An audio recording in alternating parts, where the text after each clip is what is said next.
Hi, party people. It's been a while. It's been a few days. I've been making notes on what I wanted to talk about in my next video, but I will first say that I did not go to the gym today because my body told me not to. And it's important that you listen to your body and what it wants to say. I had upped my weights the last couple of days, and I need that day of rest in between. I had mentioned before that I wasn't so much, excuse me, trying to add new muscle, but that I was trying to just maintain what I have. And now that I've decided I'm actually going to try to build some muscle. My legs have always been like huge, muscular, and now they're not so much. Excuse me, I'm sorry. So I've upped my weights a little bit, and I felt it yesterday, and I really felt it again today, and I decided to stay home and have some roast beef. Your body needs that time, especially when you're working on building muscle. They need time. Your muscles are taking time to repair, rejuvenate. Taking a day off from exercise isn't necessarily slacking, especially if your body tells you, hey, slow your roll, it's time to take a break. And when you rest is when your muscles grow. You need it. Just like when you sleep, it clears your mind, you get focused again. You need the rest. So I decided not to go to the gym today, and I feel like a slug because of it. But every time I move, exactly, resting is just as important as working out. Like I said, you need that rest for your muscles to grow and to recuperate and for everything to kind of heal.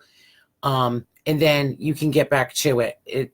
That's a whole nother thing. I'll talk about that another time. So I didn't go to the gym today. I wanted to talk about a couple of things. One of the things that I wanted to talk about, I'm going to talk about some workout stuff, but first I want to talk about kindness. And this is why. Because so many people tell me that my videos inspire them in one way or in a different way or in a whole new way or whatever. And my husband and I were having a conversation yesterday, and he told me that he was inspired by something that someone else had said, and I was interested. And he told me about an interview that he had seen. So I went ahead and I watched it myself last night. For those of you who don't watch the Joe Rogan Experience, he has a podcast and he's on YouTube.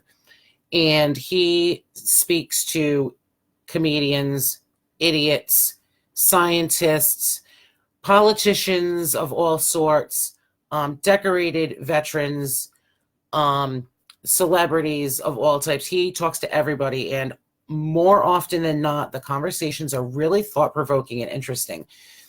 And the other day we watched a video. He talked to this guy. He's a decorated war veteran. His name is Dakota. I can't remember his last name, and I apologize, Dakota, wherever you are. But he's on Joe Rogan.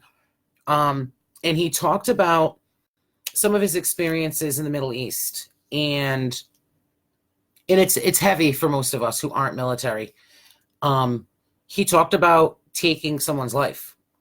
He talked about fighting for his own life, which a lot of us do in different terms, but physically in an altercation, fighting for his life, like it's you or me kind of a situation. And he grew up in the military. He enlisted at 17, and this is the world that he grew up in. And it was just really interesting to listen to him speak about his outlook after being at war and getting in some of the most serious, heavy firefights, bare hand fighting for your life type of stuff. And I found it really interesting that he talked about kindness and the perspective that being in any kind of war can give to you. It made me think of that movie. I think it was The Hurt Locker. Guy came home from war in the Middle East and stood in the grocery store and looked at the huge aisle of just cereal. And he stood there, was completely overwhelmed and lost his shit. And think about that. You're eating MREs and packs of peanut butter in the middle of the friggin' war zone. But here at home, we have an aisle with how many? 200 different kinds of cereals? It's perspective. Another thing that made me want to talk about yesterday and the day before, this whole kindness thing, it was very synchronistic. It kept coming to me in different ways. So I really thought that it was something that I should talk about a little bit. Most of you who are online have probably seen the big to-do on Twitter about Ellen DeGeneres sitting next to W. Like, who cares who you sit next to at a sporting event? Whatever. But Ellen responded to some of the bullshit and was talking about being kind, in that you don't have to agree with someone on everything to be their friend, which I kind of thought was crazy. Like, people who support Trump and people who don't support Trump, and sometimes they're quiet. Sometimes you don't know who's up to what. Then I was thinking to myself, how could I be friends and like true with someone who's got such a vastly different opinion of right and wrong, or in the political spectrum, but these days it's everything. It's right and wrong. And I was like, that's kind of messed up to think that I could be friends with someone who has a completely opposite view from me. And then I realized that there are a lot of people who do have the opposite views from me, and I'm still friends with them. Maybe we don't talk about politics, but I know you and you're still a decent person. So, okay, cool. And that's basically what Ellen was saying. Be kind to each other is what she always says. And be kind to everyone, not just your friends, or just not to only people who look like you or act like you or think like you. Be kind to everyone. Nothing is that serious. Like, it's not that serious. It's so much easier to be kind, because negativity takes something out of you. As someone who I will hold, I don't know if it's still true. I hope it's not. I've always been the kind of person that I love fiercely, but I will hold a grudge until the fucking day I die. And it's not really a grudge. It just turns into you don't exist to me. I don't know if that's the same thing. But I've learned, and I don't know how or why or what, that all it does is take energy from you. And people always say holding on to anger is like drinking poison and expecting the other person to die. It is so true. It's so true. Because every time you think about that person or that situation, you're just like, you get so aggravated. That takes energy. That's sucking your positive energy out of you and just giving you negative bleh. And that's never done anything positive for anyone. And deep inside, we're all the same. Everyone wants the same things. We want love. We want to feel safe. And we want our families near us. Like, that's basically the essentials of life. And feeling safe covers a lot of things too. We all want the same things. So being kind to someone, it adds positivity to your life. I'm losing my train of thought right now, and I apologize. I think it's because I can see myself on the screen. But it really doesn't. It's so much. I'm the queen of, in the car, stupid bitch. Oh, you dumb bitch. You should park it, pay attention, hang up your friggin' phone. Like, I'm the whole time I'm driving. But I'll be the first one to, oh, sorry, or whatever, hi, waving at someone. If I see somebody throwing a fit or whatever, like, I drive good. But I will always try to diffuse a situation. I've always kind of been that way. I'll always try to diffuse a situation, or I'm sorry, my bad, thank you for letting me cut in front of you, whatever. Because flipping somebody off is just, I'm like, well, fuck you then. And they're like, this fucking bitch just flipped me off. I'm giving that other person unnecessary negativity in their life. I'm giving myself unnecessary negativity in my life. Nobody wants it. We all want positivity. We all want to feel good. And telling somebody to fuck off because they can't drive, it happens. And sometimes you just need to say it for your own self. But it's not helping anybody. Another thing, and I'm looking at my notes, and I'm sorry, you guys know how I am. Another thing that I wanted to talk about. Oh, we're bigger than our problems, stronger than our problems, and stronger together. Like I said, most things aren't that serious. The problems that we deal with, we have to always choose our battles and live to fight another day. And that can save you time, energy, strength, negativity, so on. Another thing that that was mentioned on that Joe Rogan interview that I talked about was 9/12. Not 9/11, but 9/12. And you guys remember, everybody had an American flag, excuse me, hanging outside their house. Everybody had a flag on their antenna, stuck on their car. That's where the little flag magnet thing started. From people like me taking a small flag and taping it to the inside of the windows in the car. Everybody was united. Everybody was, we're Americans. Oh, excuse me, I'm sorry, I had lunch a little while ago. Everybody was united, and we felt like together we're strong.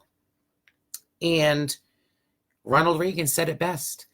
How quickly humanity would come together if we were faced with a threat from outside our universe. Ronnie Reagan and aliens is a whole nother show, but think about it. It's true. We would come together right quick and in a goddamn hurry because we love what we have, and we're not going to let anyone from anywhere else take it or tarnish it. So that's where the thinking of stronger together to me comes in. And when there's a disaster, when there's a storm, you're going to see a couple of assholes looting places. But for the most part, you're seeing neighbors helping neighbors. You're seeing strangers helping each other on the streets. Places are flooded. You guys heard of the Cajun Navy, right? They just go out in boats and friggin' rescue people that are stuck on the roofs of their houses. It's people helping people. That's spreading the love, the positivity. That's kindness. That's humanity. That's what everybody needs. That's what we all want. So, it takes more muscles to frown than it does to smile. I'm the first one to run my mouth and bitch about someone or at someone or whatever. But I'm trying. And I think you all should try. Everybody should try. And another thing I want to mention quickly on the kindness thing. I heard once a long time ago, and this is what I told my kids when they were small, because we've always watched the news with our kids and explained what's going on, and there's no flies on my kids. They know what's going on. Mr. Rogers said that his mother told him when something negative was happening in the news or there's a movie or a show or whatever was on TV, she would say to him, look for the helpers. What's going on? Who's helping? And, when my kids were small and I would watch these things with them, I would say, yeah, but look at all the people that came to help. That's terrible that XYZ happened. But now these people are coming to help in this way, and these people are helping in this way, so on and so forth. And that's how to see the positive and a negative, I guess, to some degree. Okay, so like I said, I don't know why I really wanted to talk about that today. It was just kind of the kindness thing just kept coming up for me and trying to be positive and stuff like that. And I kept seeing it and hearing it. So I decided to share it. So there you have it. Now, moving on to working out. To anyone that is new to working out, if you've never worked out, if you don't exercise, okay, 5 to 10 minutes a day, every day.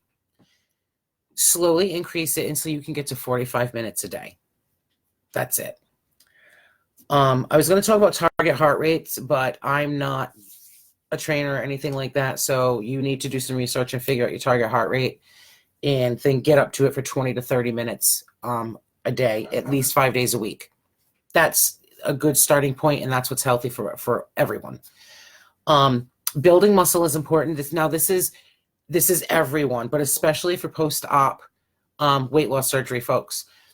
building muscle is really important. And as I said in the beginning, I've had amazing legs all my life from being athletic all the way into my mid-20s. However, I'm losing muscle because, and I've talked about this in other videos, when you have weight loss surgery or you're restricting caloric intake big time, if you don't supplement and exercise, you're going to lose muscle. And oh man, I'm feeling it. And that's why I've been upping my weight, and hence my day off today. Building muscle, it'll repair what you have. It'll build on what you already have. It gives you energy. It makes your physical activity easier. So even if you're just starting out and you're doing lightweight, it's not anything serious, nothing too crazy, but you still want to work those muscles. You don't want them to atrophy, because that can happen. You're just losing muscle. You're starving. Your body is starving itself. And what's happening weight loss wise is that your body doesn't have a system of, okay, as we all know, the body doesn't say, let me take the fat from the hips to use as energy. Let me take the fat from the ass to use as energy today. Your body doesn't know that. So it will start using your muscle.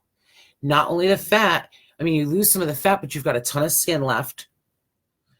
And it's going to start eating your muscles. So you need to work those muscles and keep them strong. You have to, figure out your calories and all that type of stuff as well. But like I said, the physical activity will become easier once you exercise those muscles. When you're maintaining and or building muscle, the more muscle you have, the more efficiently you will burn calories. So, you want to have that donut? Get on that treadmill for an hour. Sometimes it's worth it, sometimes it's not, but that's what it is. Your muscle mass will help you burn. It raises your metabolism and you'll burn calories easier and more quickly. You'll burn calories while you sleep. It is true. It's a thing. Let me see. Yeah, see, more muscles equals more calories burned. It says right here in the notes. For an example, 10 minutes on the treadmill every day. This is for folks just starting out. 10 minutes a day at a brisk pace. You're not strolling. You're not smelling the flowers. You're walking to exercise. So brisk pace, 10 minutes a day. Each day, increase it by 1 to 2 minutes until you get to where you can do 30 minutes and don't feel like you're going to die. You want to do 30 minutes at least 5 days a week. And now, like I said before, you can mall walk. You can go in your yard, your stairs, around your house, however it is you want to do it. Exercise needs to increase your heart rate. And again, that's for at least 20 to 30 minutes a day. So like I said, once you figure out what your target heart rate is for exercise, etc., that's what you need to do. 20 to 30 minutes a day. And you can't, I don't want to say you can't over cardio yourself. Like,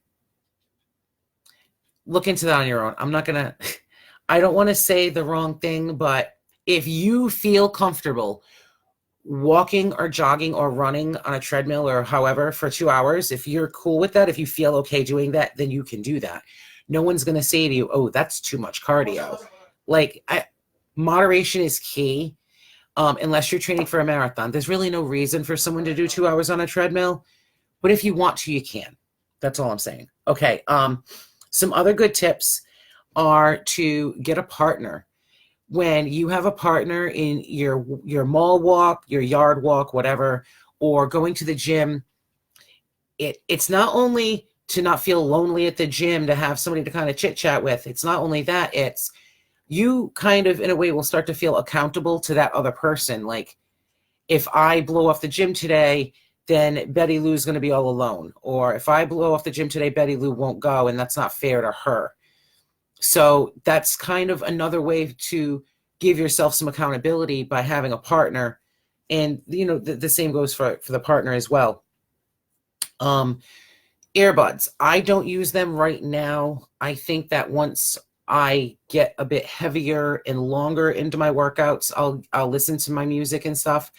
But some people who are, they get bored or they don't want to watch what's on the TVs or listen to what's on the TVs, if that's available to you, or wherever you're walking, listen to a good podcast, listen to an audiobook, listen to music that gets you pumped, that makes you feel like you're going to kick some ass. Listen to some Metallica, AC/DC, Jennifer Lopez, like whatever like gets you going. Want to shake your ass, listen to some Shakira. I almost sang, I'm not gonna sing, but like that music that's like gets you going, that's what you want to listen to. It helps to, now I don't do that when I'm on the treadmill. I'm watching, like I said, I'm watching Supernatural, closed caption, mind you, and on commercials I'll look at the news or whatever cooking show is on. But I'll get so into reading the damn closed caption, or trying to, I forget that I'm walking. I'm not thinking, oh, I'm on the treadmill, how much longer do I have? I'm not thinking about that. I'm watching TV. I'm trying to read the goddamn closed caption from however far away I am. So it's cool that, you know, sometimes something like that can make you kind of get into a zone where, yeah, I know I'm walking, and I'll check my heart rate, or I'll check my steps. But for the most part, I'm just watching TV in like I said, and I move my arms to make sure my steps get counted. So, excuse me, I'm really sorry, but I'm parched. Excuse me, thank you. So it's really helpful to listen to a podcast or get some good music going. At the gym, they have a thing where you can hook your headphones into the machine, so you can choose what channel you want to listen to or whatever. I'm not at the point where I'm watching a whole damn show, so I don't worry about doing that. I'm like, I get a good amount of time in, and I'm like, all right, I want to hit my other exercises and do what I need to do. I mentioned mall walking, yard walking, swimming if you have the means. If you happen to have a membership to the Y, or if you go to a gym that has a pool, or you don't care that it's cold in your pool. So that's another great way to get some exercise. And dance. I had mentioned before, if you're watching this, you can certainly go on YouTube or whatever you use and look up some cool videos on like learn to dance, dance along, or another cool, there used to be this really cool show called Shimmy, Shimmy. It was a belly dancing like tutorial show, but it was beautiful. And it showed you how to do it. And belly dancing, I learned, will kick your ass. If you don't feel like going to the gym, or you like some days you just want to do a little something in the house, like do 15 minutes of belly dance, and you won't feel so bad about skipping the gym or skipping your walk, because it's like those floor exercises I talked about. Really easy. Anyone can do it. You have to make sure your knees stay bent, which people don't notice because the belly dance girls always wear those flowy genie pants. Knees bent is the key. Kick your ass exercise. It's great. And it's sexy too. Oh, and another thing is make sure to wear comfortable clothing and comfortable shoes, because I can't think of anything worse than trying to get your exercise on and, you know, your bra is gathering and pinching, or your pants are getting all up in there, and you need to, you know, you don't want any of that to happen. So, and you don't want your feet to hurt, especially when you're walking, because that's like the best exercise. You want to make sure you wear something comfy. Buying gym clothes, beware, can become an addiction. A couple of my girls out there know what I'm talking about. I have more gym clothes than I have regular clothes, which, like I said, post-op, your clothes aren't going to last long. You might keep your clothes for a month or two. Like one of the very first pairs of jeans that I bought, I wore them twice. I have to get rid of them. I could take them in a little bit, but it's a type of jeans that I just don't think it's going to work. So two times I wore them, and I have to get rid of them. Gym clothes, on the other hand, can last a little bit longer.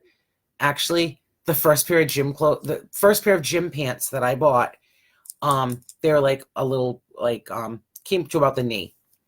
Yeah, they're already getting a little bit like bigger than I would like. They're a little baggy in some places, and they still feel comfortable, so I'll still wear them, but I think they're on their way out. My goal is to actually fill them up again with that muscle that I'm going to be building. Don't worry. So yeah, get you some cozy gym clothes and some good shoes.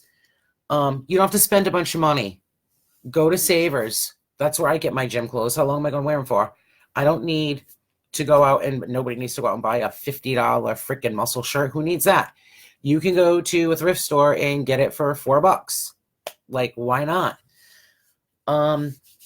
So Physical properties can be measured and observed. Oh, that's schoolwork. All right, new 15 minutes building muscle. All right, so like that's all the notes that I have for today. I'll talk more about workouts in another video.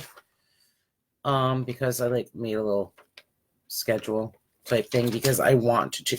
All right, I'll just talk about it now real quick. I was doing all body parts every day because I was doing lightweight. I wasn't doing anything crazy. I'm not damaging my muscle. Therefore, I didn't really need that recovery time like I'm needing today. And I want to work harder. So what I'm going to do is, this is as an example, this isn't set in stone. Like Monday, I'll do upper body, and of course, and walk on treadmill. Then Tuesday, lower body. Wednesday, yoga and bike. Thursday, bike and rowing. Friday, quads, glutes, hamstrings, and then chest and upper back and core. Excuse me, with some planks. And then Saturday, bike and treadmill, and Sunday, rest and stretch. I don't know how that's going to go. It's just something to kind of mix it up because I'm already in this habit of I hit the treadmill and then I go and I'll do, my arms, back, and chest. And then I'll go and I'll do legs and core. And then I'll do, a few more exercises with my arms before I leave. Then I changed it up and did lower body first. But I skipped the gym. I feel so bad, but my body is like, bitch, sit down. So I'm relaxing today. Oh, another thing. It's going to take you 12 to 16 weeks to really start to see results.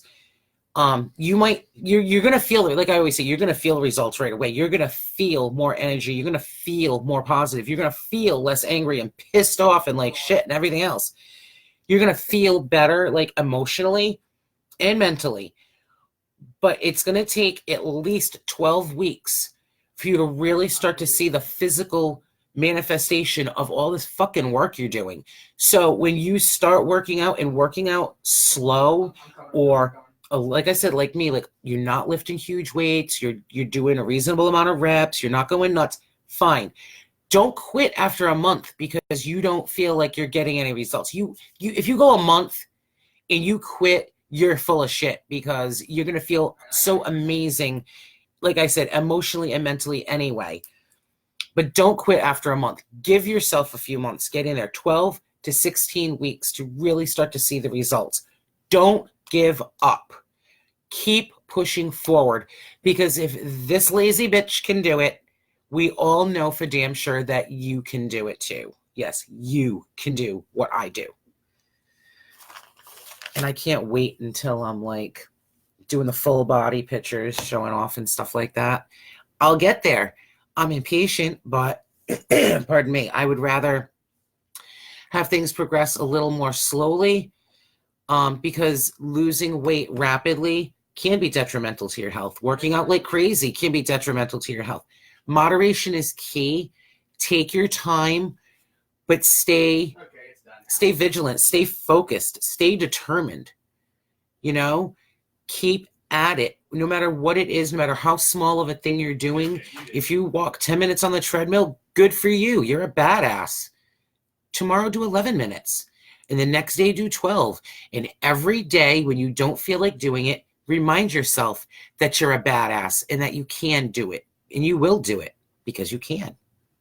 Thank you for watching. And I will see everybody soon when I talk about, I don't know, more workout stuff, or I don't know. We'll see what happens over the next few days and prompts me to make notes and think that it's something I should share. So thank you, everyone. Excuse me again for your comments and for watching, and I'll see you soon. Kisses. Bye.